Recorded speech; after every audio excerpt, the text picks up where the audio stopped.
Hello and welcome once again to the video.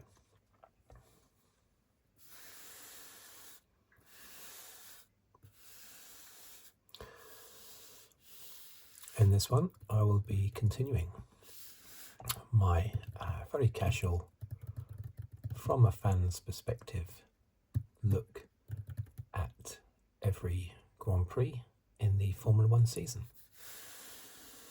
This being the 2024 Formula One season, of course, as I'm sure you know.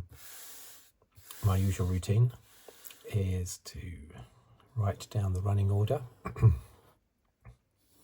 the finishing order, I should say, sorry. And then the top 10 in the Drivers' Championship, and then the rundown of the Constructors' Championship, and then I have a little chat about the race afterwards. Okay, so let's dive straight in.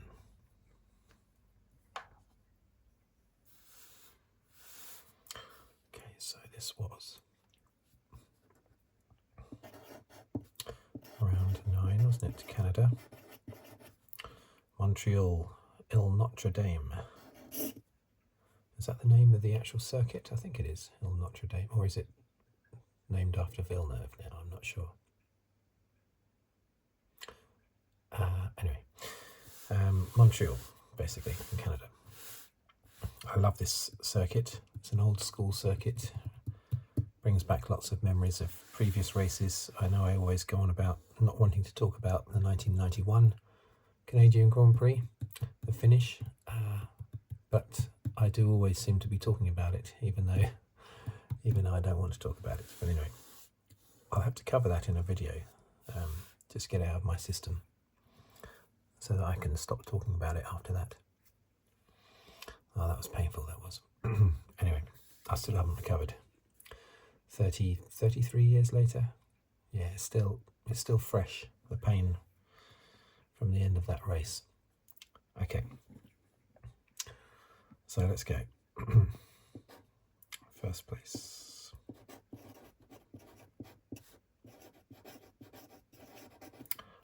Verstappen.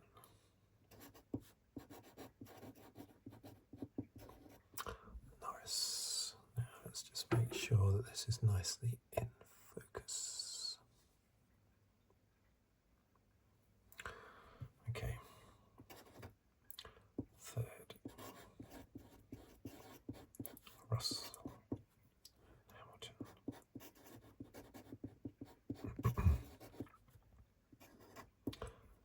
Piastri.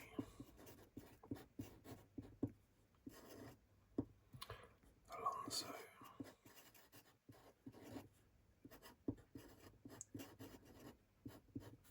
Stroll.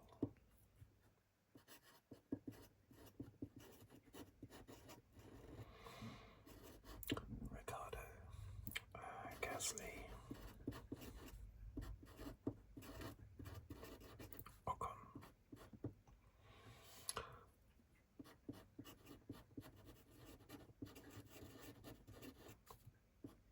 Hulkenberg. Magnussen. Bottas. Tsunoda.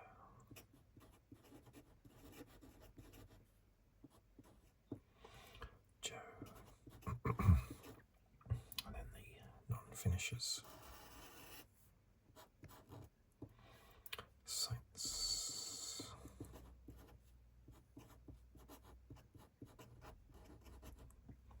Albon.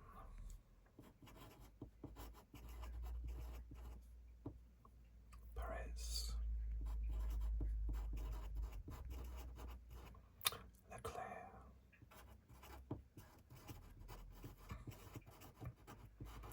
Sargeant. Okay, so top 10 in the championship. Actually, I've got a lot of space at the bottom there, haven't I? I must have written these very small. Anyway, okay.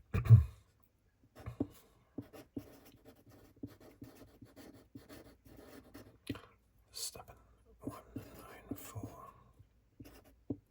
Are we still nicely in focus? 138.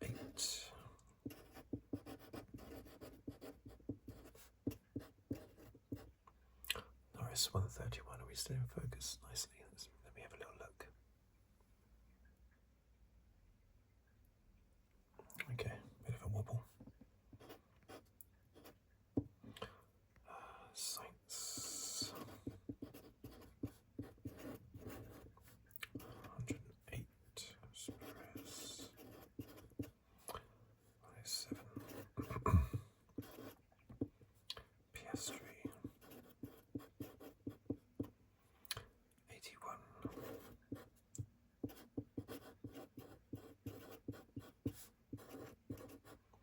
Russell 69.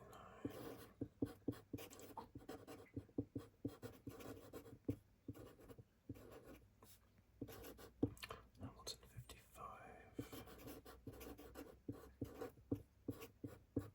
Alonso 41.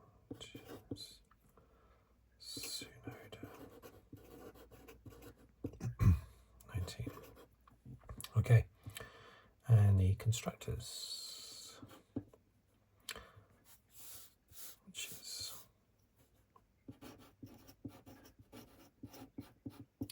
Redbull 301,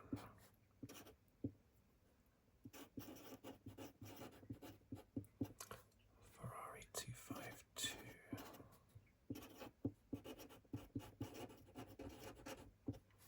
McLaren 212,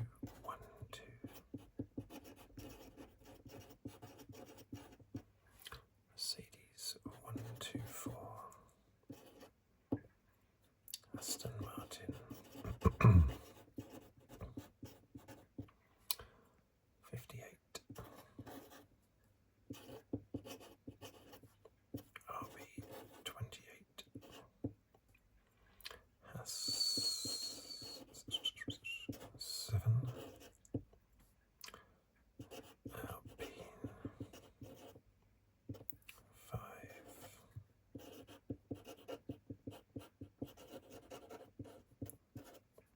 Williams 2, Sauber 0. Okay, so what did we think of that race? Well, I have to say that was an extremely enjoyable race, but we knew it was going to be beforehand because of the sort of damp conditions, and the Canadian circuit always seems to provide. It's one of those circuits that always provides an interesting race for one reason or another. Hamilton recorded the fastest lap. Let me put that in there.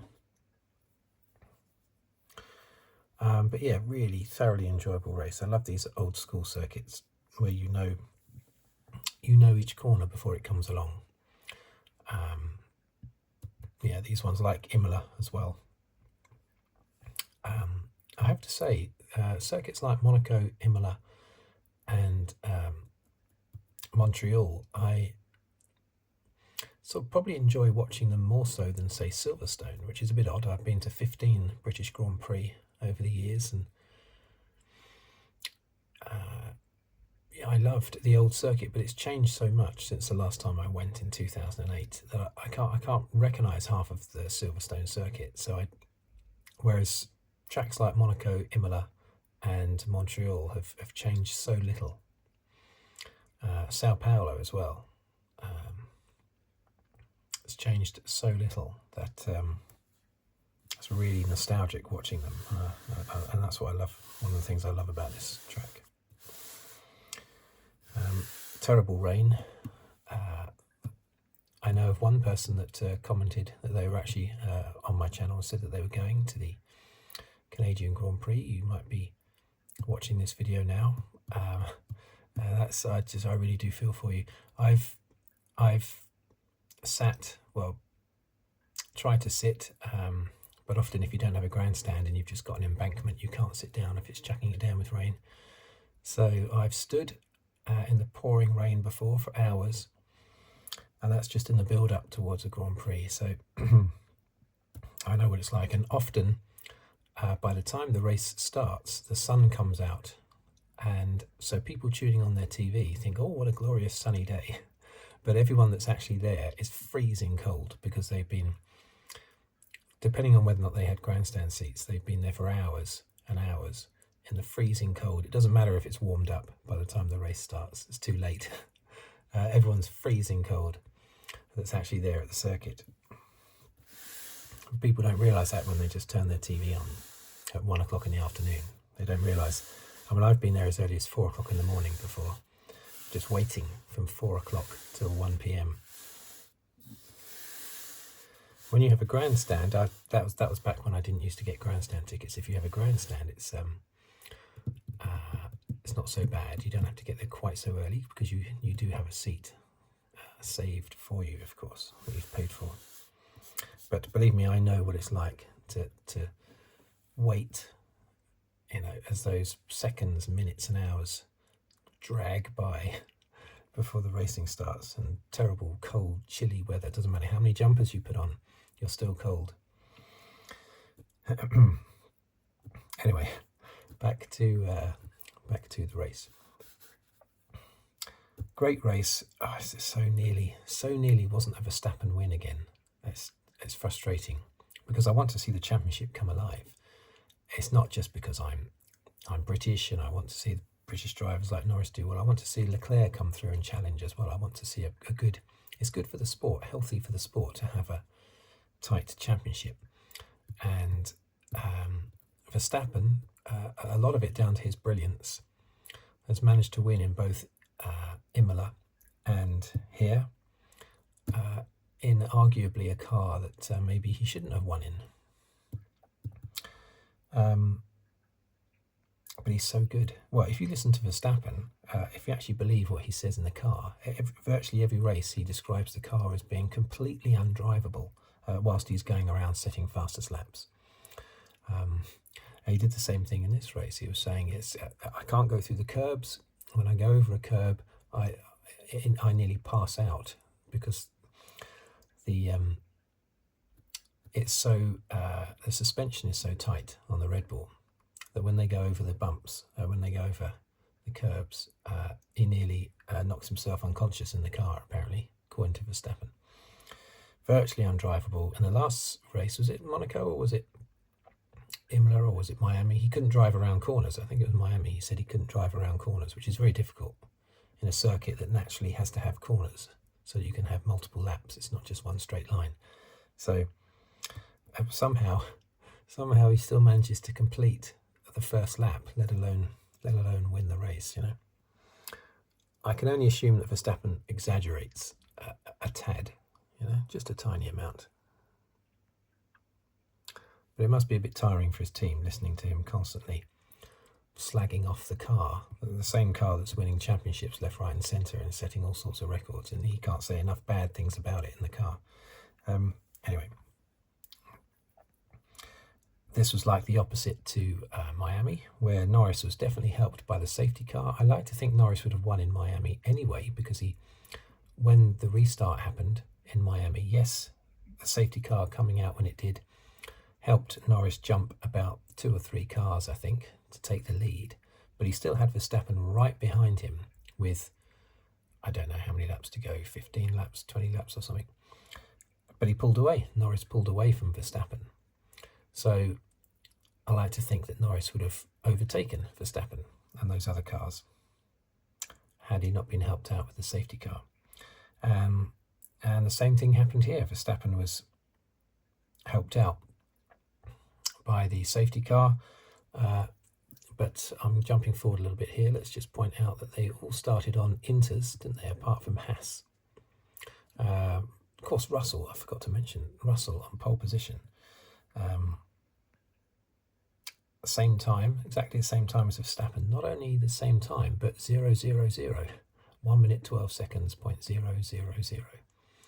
And everyone remembers, of course, Jerez, 1997, the European Grand Prix, the title decider between Villeneuve and Schumacher, where Villeneuve, Schumacher and Frentzen, Frentzen, Villeneuve's teammate, all had the same time. That's the only other time it's happened when the clocks have gone down to 1,000th of a second. It's only those 2 occasions that it's happened, and both times it's been for pole.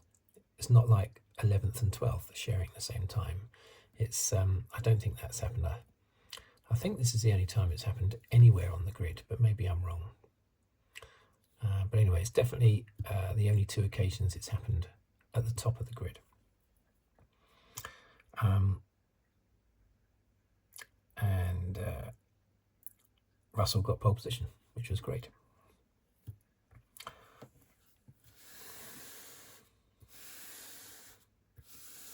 I had actually recorded a video which has not been released yet.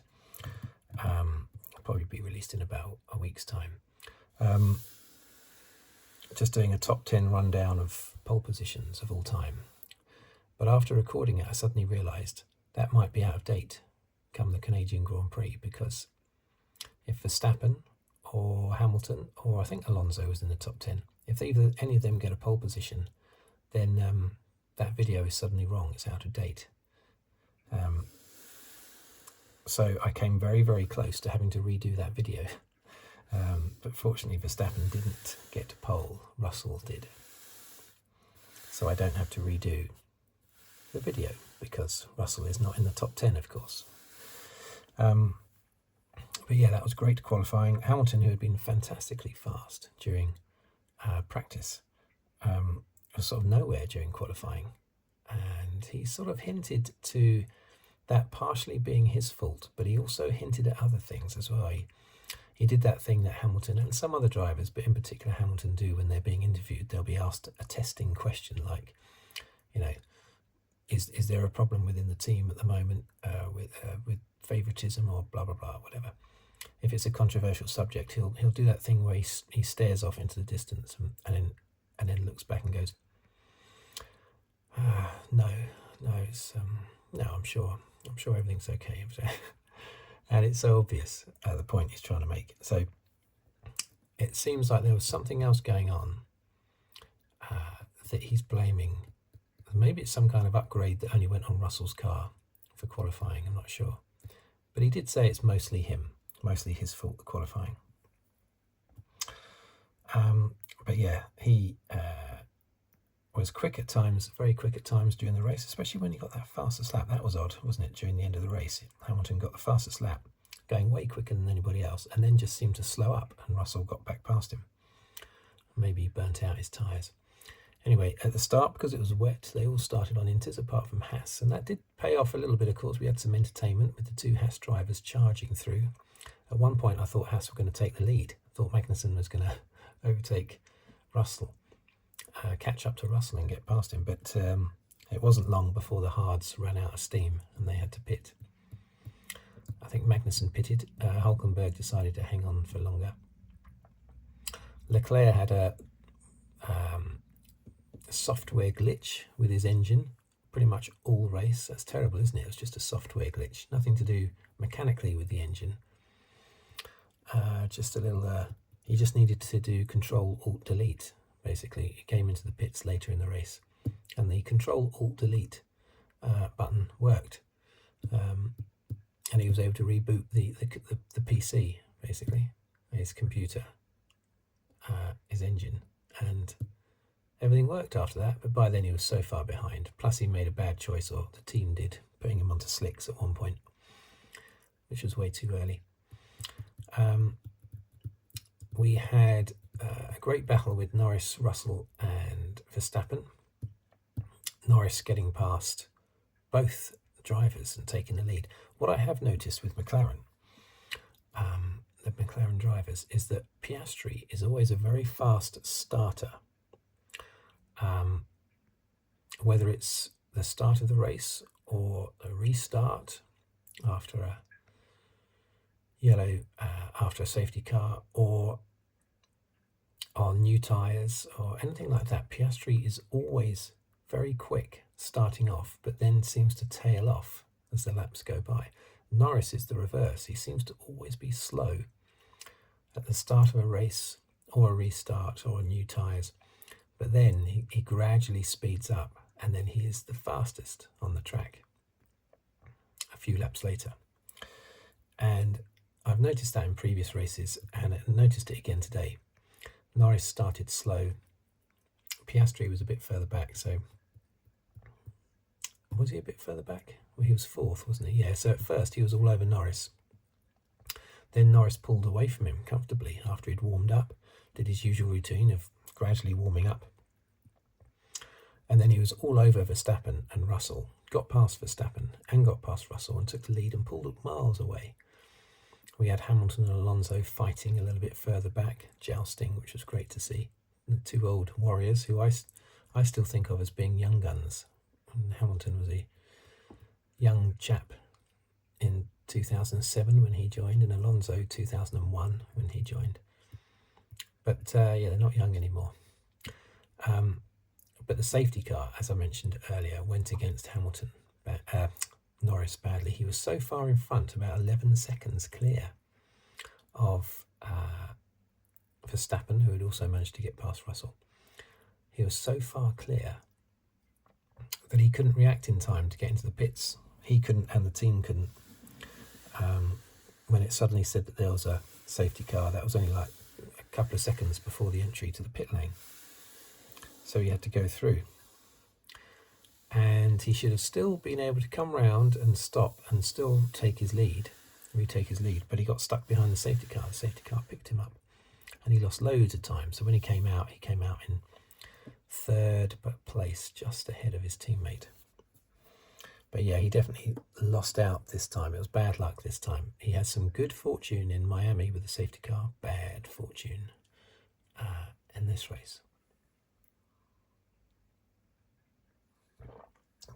But to his credit, he wasn't bitter about that afterwards. I mean, you can't be, because it's within the rules. So,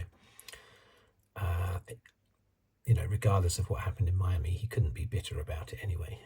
He would just be ruining his bad luck. But he doesn't see it that way anyway. He doesn't see it as bad luck because he knows that they benefited.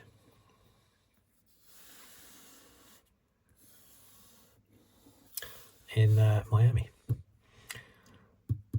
Yeah, so what I've put down note. There's so many things happen in wet races, don't they? Albon did a fantastic double overtake. Fantastic. Poor old Albon, though, got wiped out by his teammate next year, probably, Carlos Sainz. But Albon did a fantastic double overtake on Ricciardo and Ocon.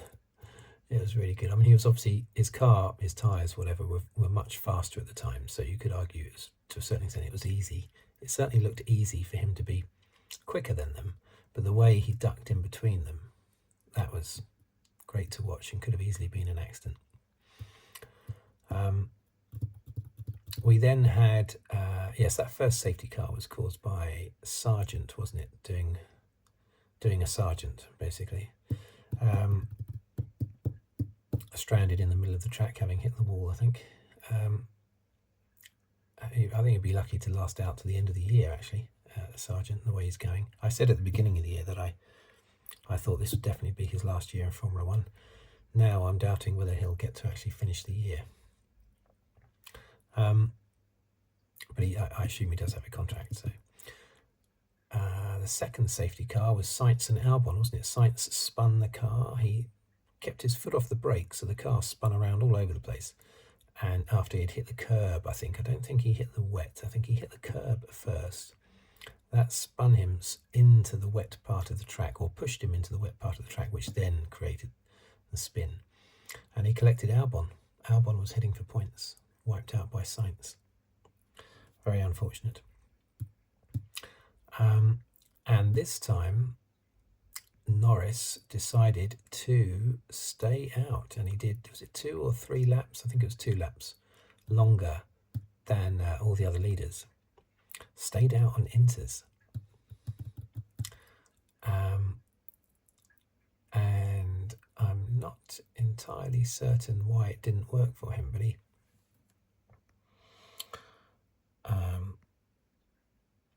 should have retaken the lead, because he had a lead of about 21 seconds. But I think by the time he came into the pits, it was coming down all the time.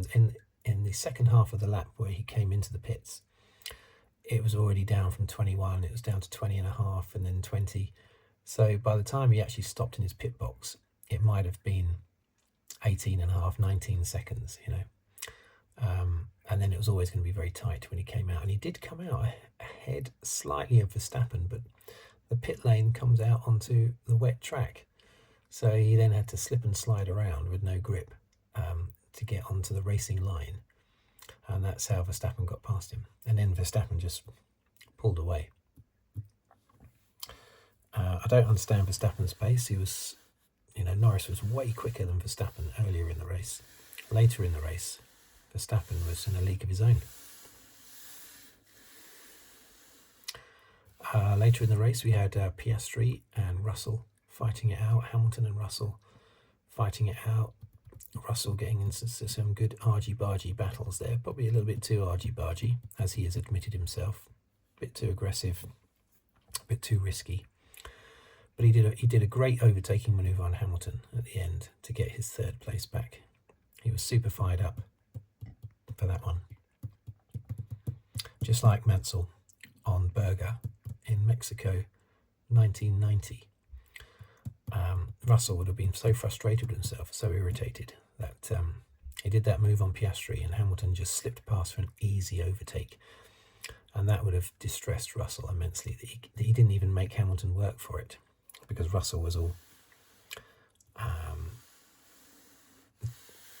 over the place after his ding-dong scrap with and contact with Piastri, that it allowed Hamilton to easily get past. And so he was super fired up, so he bullied his way back past Hamilton. And you could argue, why can't these drivers drive like that all the time? Like was said about Berger when he won the 1997 German Grand Prix in the Benetton. He'd been rubbish all year. Suddenly his dad died, and suddenly he was on fire, as if he was massively motivated. And he blew away everybody that weekend, the whole weekend. But the problem is you can't force yourself to be hyper motivated. Something has to trigger it.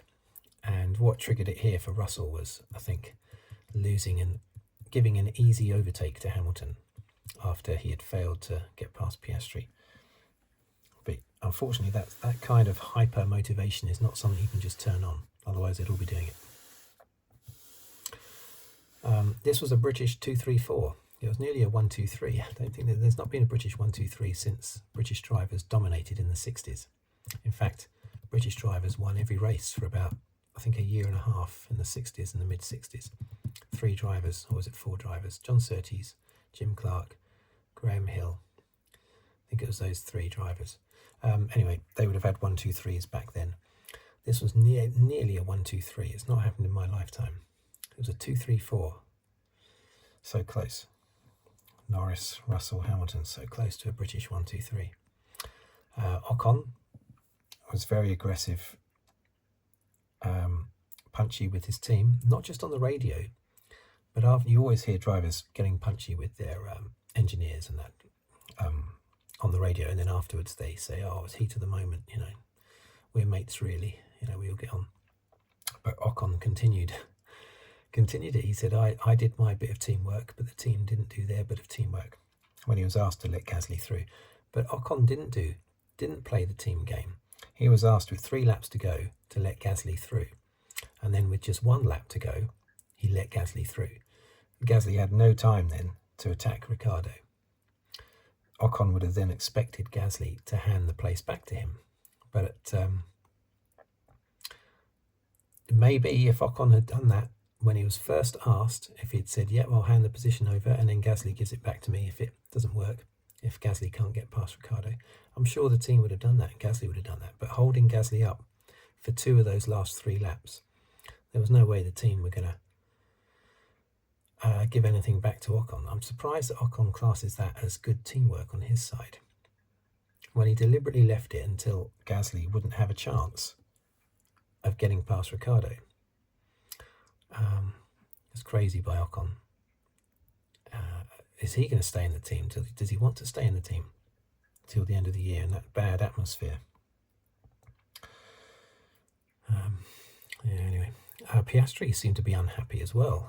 After the race, he was doing a bit of a Hamilton, sort of like doing long pregnant pauses and looking up at the ceiling. And when asked questions about, did everything go smoothly with the team and everything during the race, long pregnant pause, I don't want to talk about it, sort of thing. But yeah, Piastri seemed to be unhappy about something, but it can't be the communication that we heard, because we did hear a communication where the team actually asked him, if we let you pass Norris, are you going to be able to attack Verstappen? And for some strange, inexplicable reason, Piastri said no. Well, he didn't actually say no, but he said, I'm focused on protecting my position from behind with Russell. Basically, it meant no, I don't need to go past Norris, which was amazing bit of honesty from Piastri. But Piastri can't be annoyed at the team there, because the team were actually asking him, do you want to go past Norris? They weren't asking him to move over for Norris. They were saying, do you want to get past Norris? So the team can't be annoyed. So he can't be annoyed at the team for that communication. But it did seem like Piastri kept making reference to little things in the race. And then the interviewer kept probing him. What do you mean by that? And he obviously wasn't expecting to be asked specifically what was annoying him. But there was clearly something. And then he inferred communications. He said maybe the communications could be a bit better, something like that. So I think it's a communications issue that he has with the team in some way. Probably just a minor thing. Alonso and Stroll, yeah, that's actually a good result for them at the moment. Ricciardo, that's a good result for him as well, 8th. He's going to be a bit depressed because Perez has been kept on for another couple of years at Red Bull, so Ricciardo is not going back to Red Bull. Ricciardo will know that that's Red Bull looking at his performances in RB and thinking, no, he's not good enough. No. So that must be demoralising for Ricciardo. And he would have finished behind Tsunoda, wouldn't he? I think he was behind Tsunoda at the time that Tsunoda crashed, wasn't he? Maybe I'm wrong, because this was a better race for Ricciardo. Hulkenberg and Magnussen, the two that were on wets right at the start, full wets. Did I say hards earlier? I can't remember if I said hards at the beginning of the video. Anyway, wets. They were on, of course. 11th and 12th, that's a bit depressing. It's the worst position to be in. Sauber, yeah, well, don't say anything about Sauber. They keep messing up their races with pit stop. Their pit stops are terrible all the time. They have really bad pit stops. They keep messing up. 3 big retirements, of course, Leclerc, Perez and Sainz. No points for Ferrari, which means that gap has doubled. McLaren have taken a big chunk out of Ferrari's lead on them. Alpine have got 5 points now. Look at that. That's great. Up here we've got Norris. It looks like we've got 3 in the championship, you know. So I do a little line like that. Leclerc, I said that Sainz would have the beating of Leclerc this year. And he did in the first few races. But Leclerc seems to have calmly gone about his business. And he's only 30 points ahead of Sainz. That could turn around with just one race. But I think Leclerc has the edge on Sainz now for the rest of the season. Russell and Hamilton, look at that. They're so far down. Still just 7th and 8th. Tsunoda in the top 10. That's really good. But it's, you know, I want to see the championship come alive. So Verstappen winning this race, just like he won in Imola, you know, by a fraction, is a bit depressing. You know, he only just won over Norris in Imola. This one, it seemed an easier win for Verstappen, even though he was much slower than Norris earlier in the race, and Verstappen could hardly drive his junk pile of a car either. He still seemed to win relatively easily in the end. So there you go. Very exciting race. One of the best, if not the... well, I suppose I'm always going to say Miami was the best one this year. And not just because Norris, because there was lots of overtaking all down the field, some fantastic overtaking through one of those big curvy bends, just not long after the start of the race in Miami.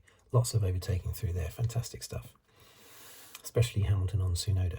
So Miami is my favourite race of the year so far. This is probably number 2. Next up, round 10, we have Spain, Barcelona, where the cars always finish 2 by 2.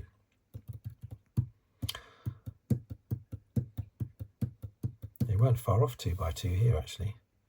Those two together, those two together, those two together, those two together. Yeah, anyway. Thank you for watching, thank you for listening. If you'd like to leave a comment, please do. If you'd like to subscribe, please do. Or like the video, or leave a tip in the thanks button under the video. Any of that would be fantastic, but just thank you for watching and listening. And I will see you on the very next race, or the very next video, I should say. Goodbye, and thanks again.